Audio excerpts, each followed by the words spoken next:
Hakuna mbunge hata mmoja anayetaka kuona jimboni kwake kunanuka. Hakuna mbunge hata mmoja anayeona vyombo vyetu vya ulinzi na usalama havifanyi kazi.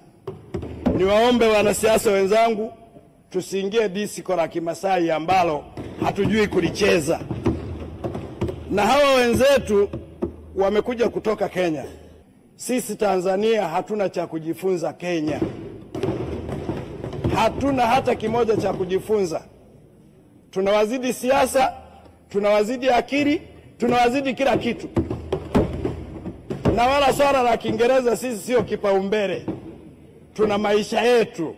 Kwa hiyo niwaombe sana vyombo vya ulinzi na usalama, msikubali kuruhusu watu hao waje watuharibie nchi yetu. Hatuna ugomvi na Wakenya wa kawaida. Tuna ugomvi na wanaharakati. Na sisi tuko tayari kupambana nao majukwani. Na nimemsikia mwanasiasa mmoja mwenzetu, rafiki yangu, amepiga akaingilia mpaka na maamuzi ya rais.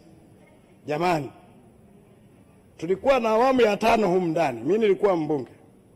Mwamba, marehemu. Hakuna mtu alinyanyua mdomo. Hakuna mikutano, na hata hiyo press ungepiga jioni ungekuwa nao jamaa.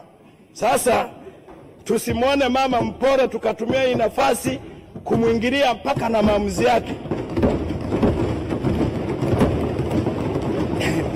Sisi wote tumeapa kulinda katiba. Rais wetu amelinda kuapa katiba na kulinda usalama wa nchi yetu. Aachiwe nafasi afanye kazi. Haya majaribu mnayofanya, Samia tunaye na tunatamba naye mpaka 30. Kwa hiyo niwaombe ndugu zangu wanasiasa, swala la usalama tusilifanye la majaribio. Mimi nilikuwa naangalia hata ile clip. Nikawa namwangalia mdogo wangu Gwajima hapa, askofu.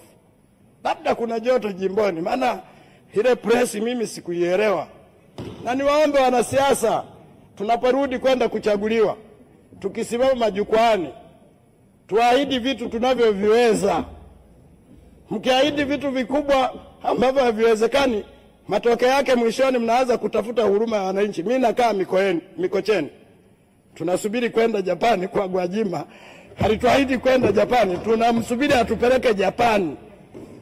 Alisema anatupeleka Japani na Ujerumani tukabadilishane uzoefu. Na mimi niliandika jina, ni mwananchi wako wa Mikocheni, tunakusubiri utupeleke. Sisi kama wabunge hili tunaungana mkono sana na vyombo vyetu vya ulinzi na usalama.